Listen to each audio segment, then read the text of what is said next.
Johnny Dollar. Mr. Dollar? Yes? This is Christian Albeck at International Life and Casualty in Boston. Well, Mr. Albeck, I haven't heard from you in 3 or 4 years. No. How are you? Fine. Just fine, Mr. Dollar.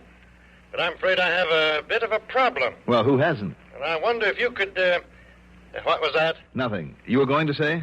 I wonder if you're free to come up here and see me right away. I don't know why not. As long as you're willing to pay my expense account and commission, and maybe a little extra fee in addition. Well, that remains to be seen. Of course, there is a $250,000 policy involved. Say no more. I'm on my way.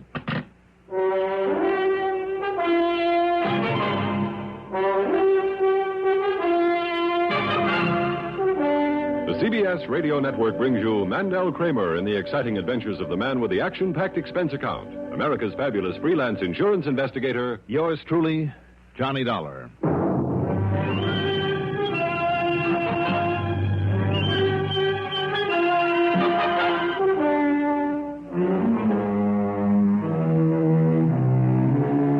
Expense account submitted by Special Investigator Johnny Dollar to the International Life and Casualty Insurance Company, Home Office, Boston, Massachusetts. Following is an account of expenses incurred during my investigation of the 3-for-1 matter. Expense account item 1, $7.75, plane fare to Boston. Item 2, $2.25 for a cab to International's office in the Little Building at the corner of Tremont and Boylston, across from the Touraine Hotel. Come to think of it, it's not too far from station WEEI that carries the broadcast reports on these cases. Christian Albeck is in his late 40s, tall, blond, lantern-jawed. His casual manner and rather bland expression belie a sharp, keenly analytical mind. I've always had the feeling that he might always be just one jump ahead of me. Sit down, won't you, Mr. Dollar? Thank you, Chris. Only, why the mister? Well, after all, you are in Boston, you know.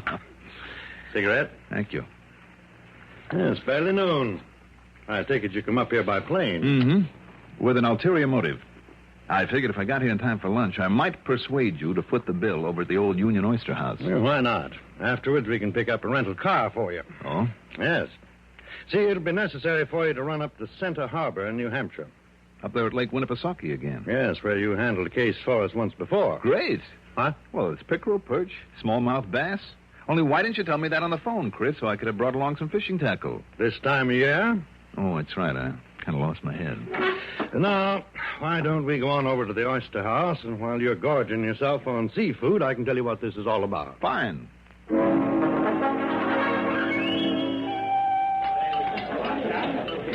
Another dozen on the half shell, Mr. Dollar? Oh, are you kidding? I've had it. Oh, I just hope I can make it up to Lake Winnipesaukee. I come to think of it. To what, Chris? To see if you can find out what's happened to a Mr. John Stewart Kirkman. Kirkman? Yes. He and his wife live on Red Hill Road up there at Center Harbor. He's a man of about 60, retired, worth quite a lot of money. I see. His wife telephoned me just before I called you this morning. She gave me no details, but it seems that Mr. Kirkman left the house sometime after dinner last evening, presumably to see a man on business of some kind or other. And, well, she simply hadn't seen or heard anything of him since. A $250,000 policy, hmm?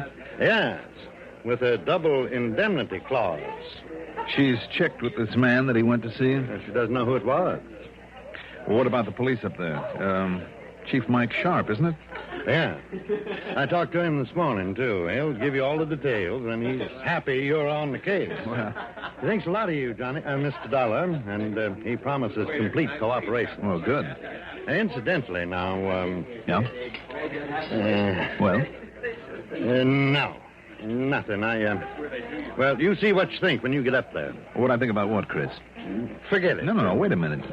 You've got an idea maybe about someone who might have helped Mr. Kirkman disappear? I didn't say that. Now, don't start that again. Again? That other case up there, Winnipesaukee. If you'd told me your suspicions right at the beginning, it would have saved me a lot of trouble and your company a lot of expense. Yeah, but if I'd been wrong... But you were absolutely right. Yeah, quite possible that I'm wrong this time. Who do you suspect, Chris, of wanting to get him out of the way? Well, then, who is the beneficiary of this policy that he holds? His wife, Mona. $250,000, hmm? Yeah. Or maybe double that. But I'm thinking of... Well, 3 people, Dollar, who might, and I use the word might. Now, mind you. Go on. Who are they? Well, it's Charles B. Hockaway. Who's he? Hockaway, a sort of junior partner for a while in Mr. Kirkman's investment business here in Boston. Before Kirkman retired, went up there to live in Center Harbor. Mm-hmm. What about him? Well, Hockaway borrowed a lot of money from him on a handshake. No contract. Never paid it back. For the simple reason that he's a completely impractical, incompetent wastrel. How much? Nearly $100,000, I understand. Anyhow, the last time I talked to Mr. Kirkman, he said he was going to take legal action, even if it meant complete ruin for Hockaway. Did he? I don't know. I do know that Hockaway was not only worried, but bitterly resentful. He was? He said he'd really earned the money, which isn't true. That Kirkman didn't need it, and that he'd see him in Hades before paying a cent of it. And a couple of months ago, Hockaway quietly took a little cottage up there in Center Harbor. You think that in order to avoid paying off his debt, he would go so far as to... No, I didn't say that. Then there's Mildred. Mildred who? Armstrong. She was Kirkman's first wife. When he divorced her, he made what was then a very generous settlement. But later, when he began to get really wealthy and wouldn't add to what he'd given her, well, I just happen to know that she's been threatening him for years. Threatening to kill him?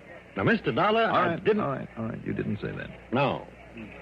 But she, too, has recently moved to Center Harbor. Well, now, Chris... And finally, there's Tony Benson, who's turned up in Wolfsboro on the other side of the lake. And who is he? Well, he's a fairly bright young fella. Basically, just a bum. Just an irresponsible young... Now, Mr. Dollar, Tony has been in more scrapes. And I'll wager he's had at least a dozen different jobs in the last 10 years. There's been absolutely no good in any of them. Right now, he's a sort of dental assistant for Dr. Porteous. And what's his beef? Mona, Mr. Kirkman's wife. Tony was in love with her once, or with her fortune, really, but Kirkman beat him to it. I thought Kirkman himself had the money. Well, it was hers that enabled him to build up his business. Therefore, his own fortune, to the point where he could retire in 4 years. Oh. Anyhow, I don't think Tony would stop at anything to get even. Oh, wait a minute. Get even with Kirkman or his wife? Frankly, knowing the way that love can turn to hatred in such a case, I would have thought with Mona. But now, of course... Well, they're pretty thin motives, it seems to me, Chris, all of them. But you think that one of those 3 might possibly have decided to put Kirkman out of the way? No, I didn't say that. I only meant... Okay, Chris. Let's get out of here. Get me a car and I'll be on my way.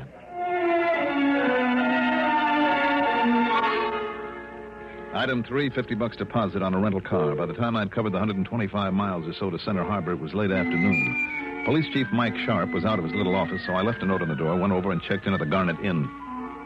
I wondered which of the people that Chris had mentioned I should contact first. If, that is, anything actually had happened to Mr. Kirkman. Yes, come in. Well, howdy, Mr. Dollar. Chief Sharp, nice to see you. I thought maybe it was you who'd moved in here, and I saw that rental car out front. Here I am. About that Mr. John Stewart Kirkman, man you come up here to look for? Yes. Might have saved yourself trouble, Mr. Dollar. Just found him myself. Oh, well, good. Found his body, rather. Mr. Kirkman's dead. Stone dead.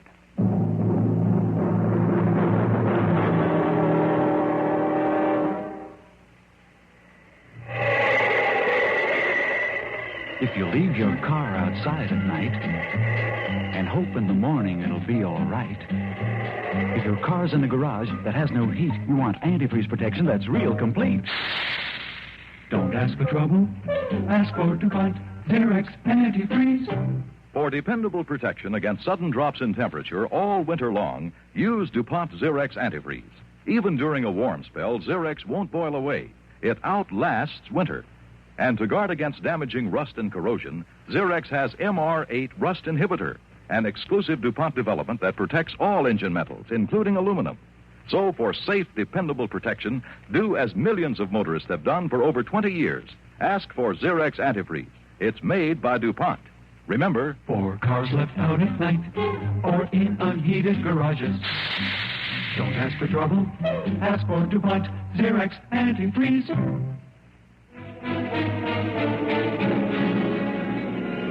Now, just take it easy, Mr. Dollar, coming to that curve up ahead there. Right, Chief. Yeah, that is, unless you want the same thing to happen as happened to Mr. Kirkman. Maybe you better stop along about here. Yes.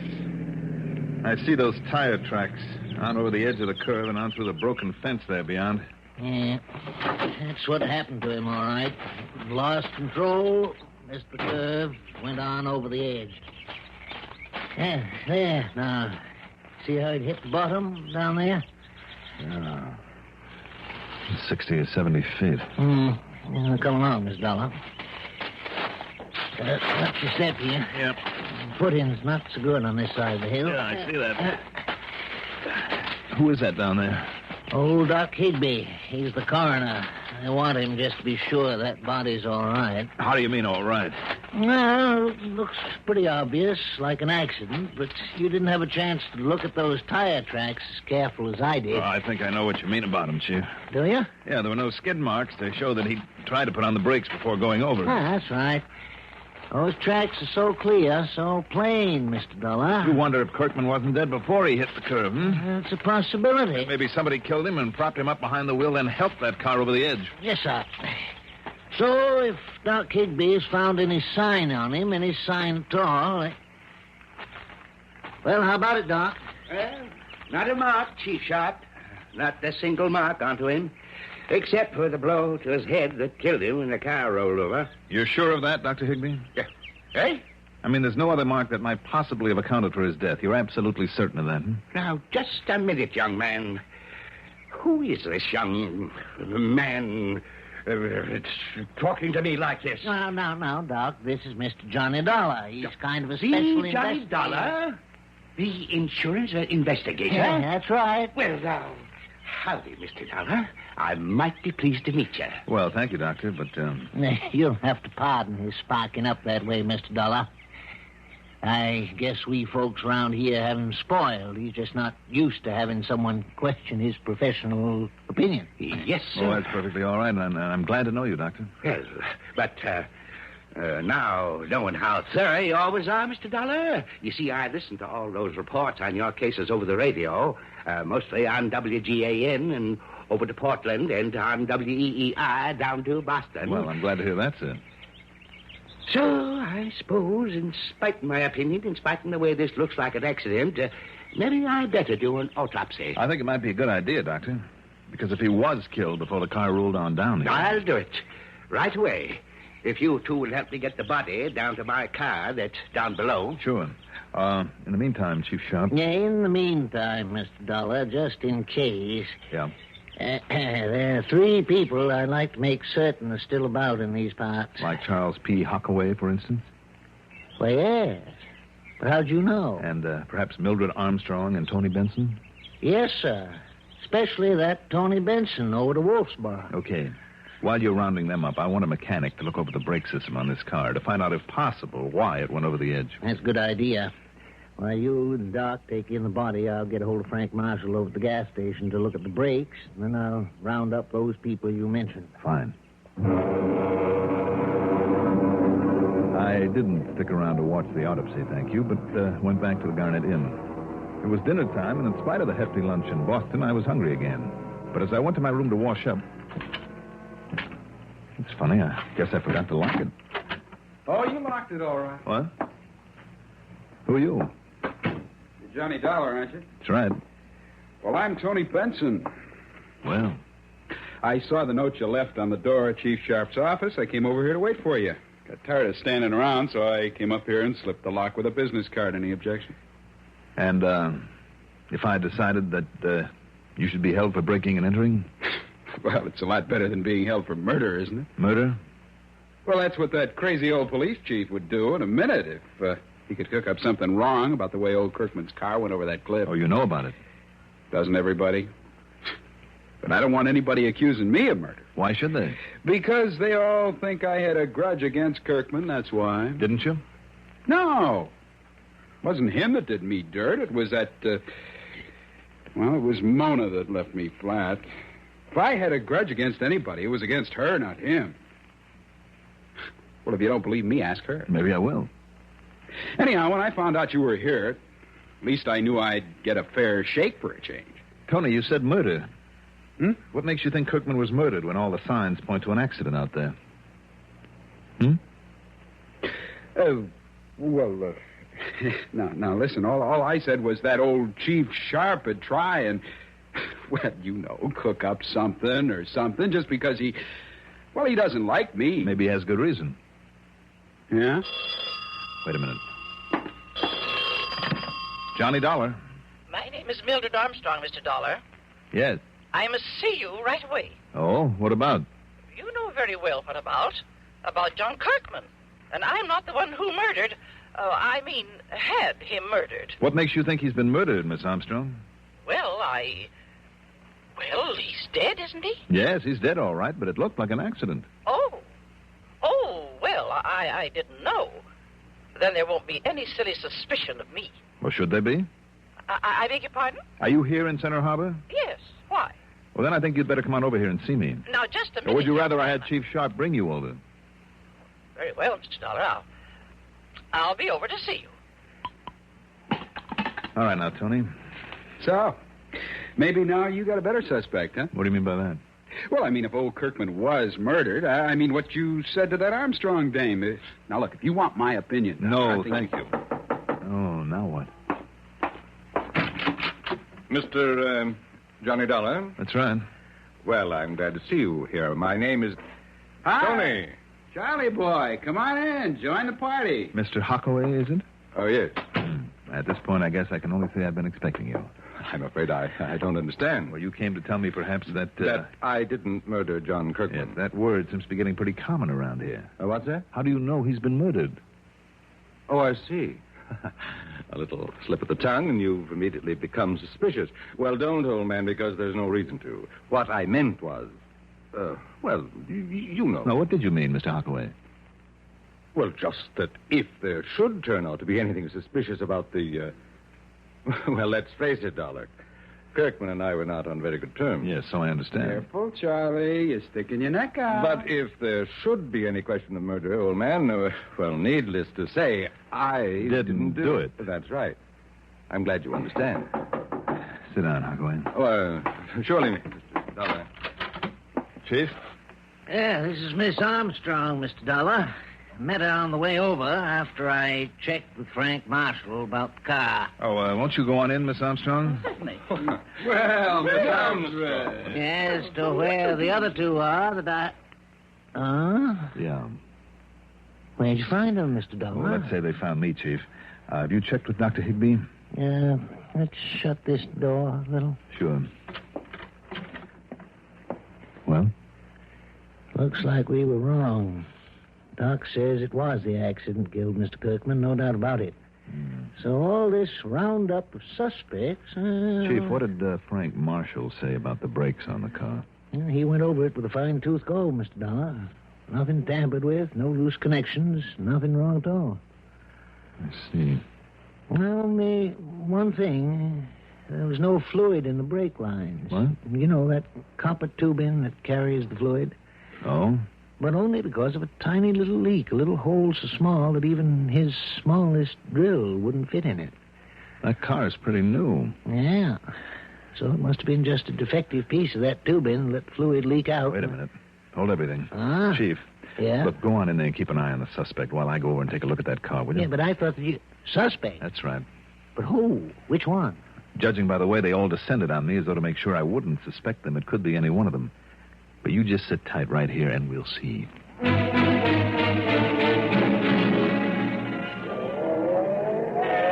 Night, Tommy. See you in the morning. Now, Yes, Frank? well, like I told Chief Sharp, Mr. Dollar, must have been an accident. These brake lines on this car have been tampered with, and I would have known it right away. I'm sure you would, Frank. Sure. Any wrench or other tool been put on any connections, any bleedle lines, I'd have noticed. Kind of would have disturbed the mud from that last rain we had. Would have left a mark. Mm-hmm. With no sore marks, anything like that, anywhere on that copper tubing. And I also checked the master cylinder and all four wheel cylinders, too. Well, then how do you account for no fluid in the lines? Well, I thought about that myself. count if I'd checked the fluid level last time I did a lube job on this car, last week. The chief said that there is a small hole in one of the lines. Oh, yes, sir. It's a defect in the tubing. Leastwise, it's much too small for any drill point. Is it? Oh, yes, sir. And I know because I got drill points in my kit all the way down to 128th of an inch. And the hole's a lot smaller than that. Is it all right if I get under and take a look? Oh, sure. Go ahead. Here, you can use this crawler here. Just lay down, roll under. Good. Do you have a flashlight? Yeah, sure. Yeah, right here. Is there any kind of a magnifying glass around here? Yeah, sure. You can use this little pocket magnifier if you want. Okay, fine. The hole in that copper tubing that carries the brake fluid was tiny. But under the magnifying glass, it was all too obvious that someone had drilled it there. And remember this.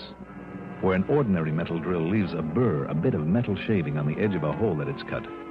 Here, there was none. See it under there? Too small for any kind of drill. Much too small. Any kind? Sorry, Frank. That's where you're wrong.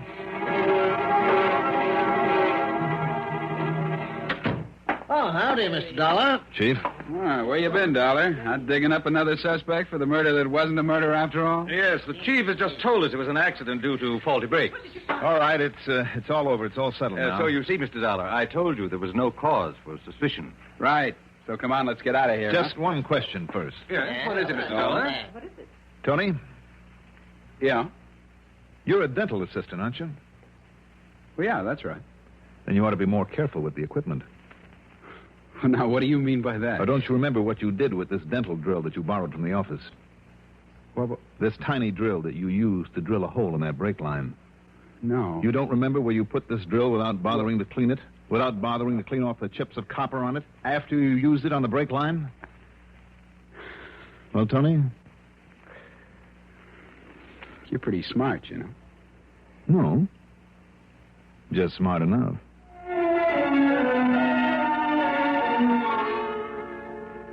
So, once again, it's up to the courts.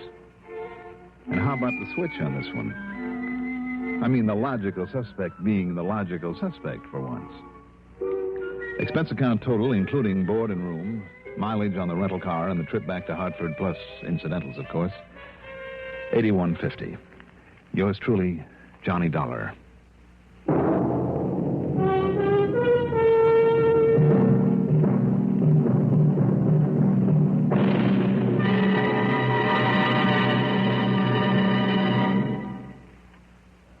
Now, here is our star to tell you about next week's story. Next week, one of the cleverest ways to work a racket that ever tripped up a crook. Join us, won't you? Yours truly, Johnny Dollar.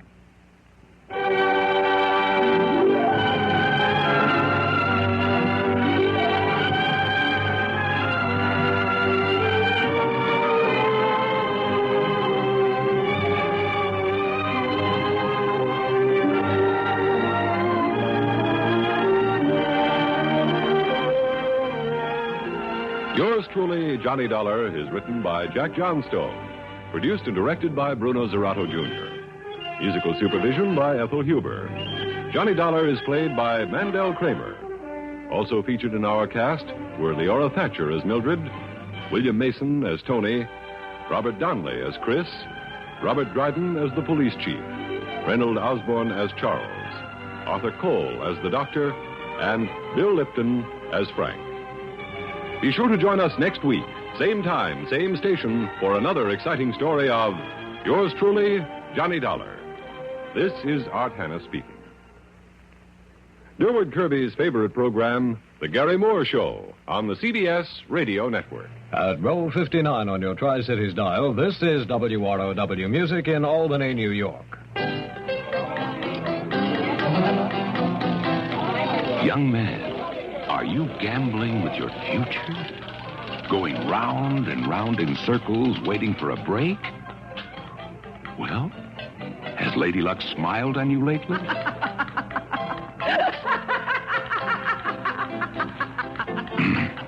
Too bad. But your future's still ahead of you.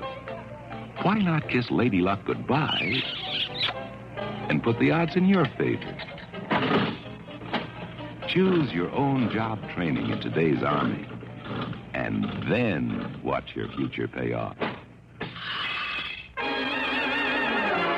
You can choose job training before you enlist. Before you enlist in the modern army.